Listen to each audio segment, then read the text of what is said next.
of this text here, Luke's Gospel, chapter number 18. Luke, watch this. Luke mentions widows more than any other gospel, all the other gospel writers combined. He talks about widows more than all the other gospel writers combined. For example, he talks about widows in Luke chapter 2, verses 37 and 38. Talks about widows in Luke chapter 4, verses 25, 26. He talks about widows in Luke chapter 20, verses 45, 47. He talks about widows in Luke chapter 21, verses 1 through 4. And he talks about a widow in our text in Luke chapter 18. Listen to me carefully. In that day, widows usually had a difficult time making ends meet. In spite of the care that God had instructed his people to give them. You can read about it in Psalm 146, verse 9. The early church, also the early New Testament church, was serious about the care of Christian widows. Acts chapter 6, verse 1. And as we study this parable, saints of God, as we study this parable, the courtroom was not a fine building, but it was a tent that could be moved from place to place as the judge covered his circuit. Stay with me. The judge set the agenda as he was surrounded by his assistants. Anybody could watch the proceedings, but only those who were approved and accepted could have their cases tried. This usually meant, stay with me, this usually meant, saints, bribing one of the assistants of the judge could call for the judge to hear your case. So you had to have some money to pay a bribe, oftentimes in order for the judge to hear again your case. Now, stay with me. A widow then had several serious obstacles to overcome. Number one, a widow being a woman and the law wasn't on her side. Secondly, being a widow meant she literally had no husband to stand with her. Thirdly, she was poor and couldn't pay a bribe.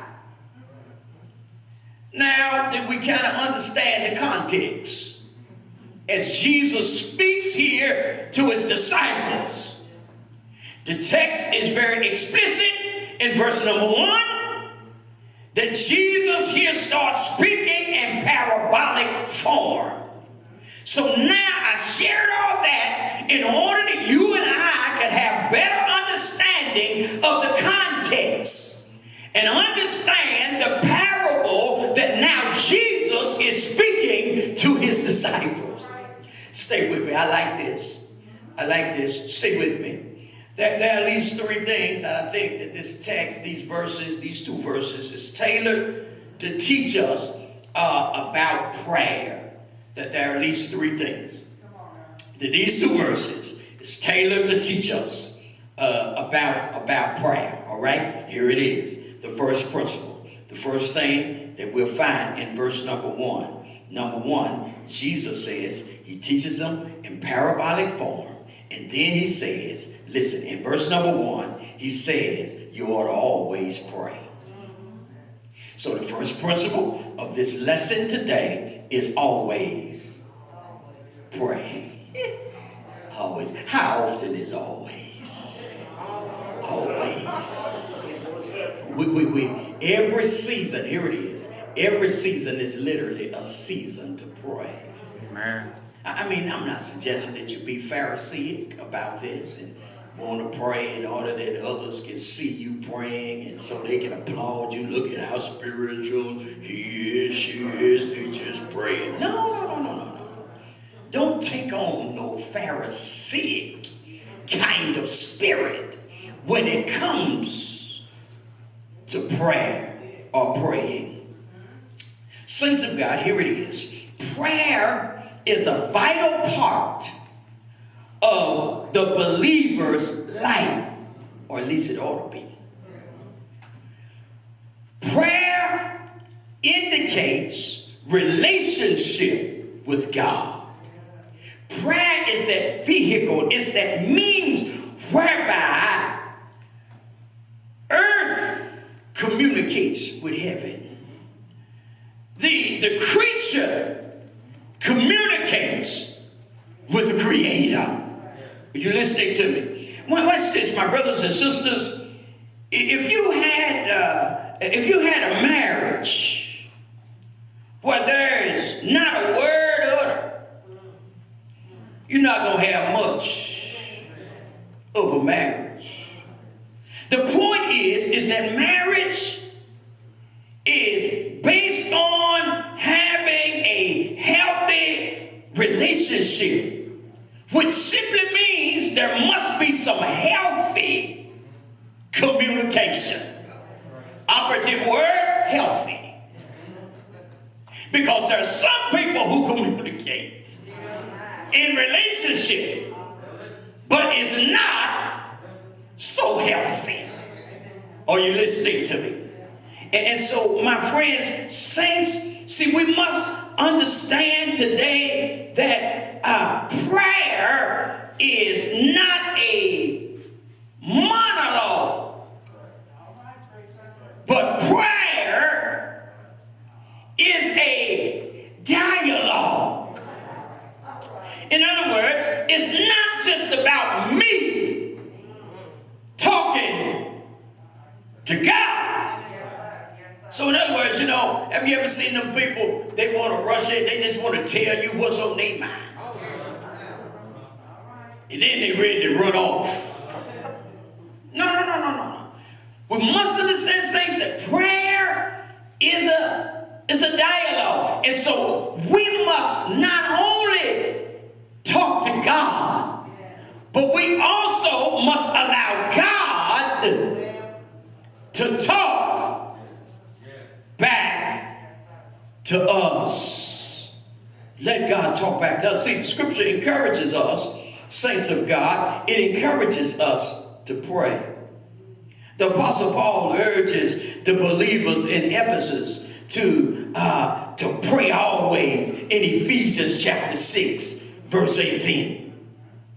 And the believers in Thessalonica, he says to them to pray continuously.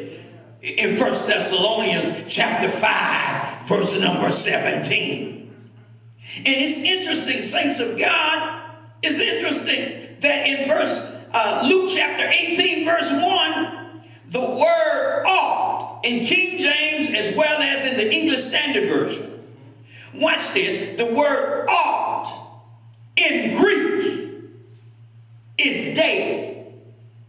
Day. The Greek word is day. Day. It means, watch this, it means necessary. You get it? Ought. Necessary.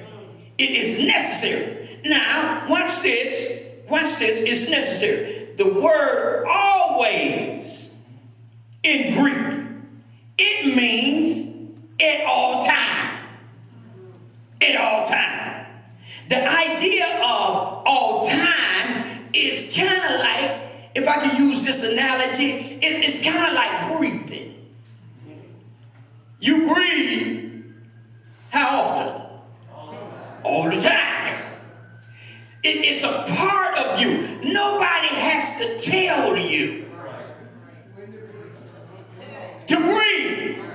It's just a part of what you do. It's a part of our nature. And so the principle here is that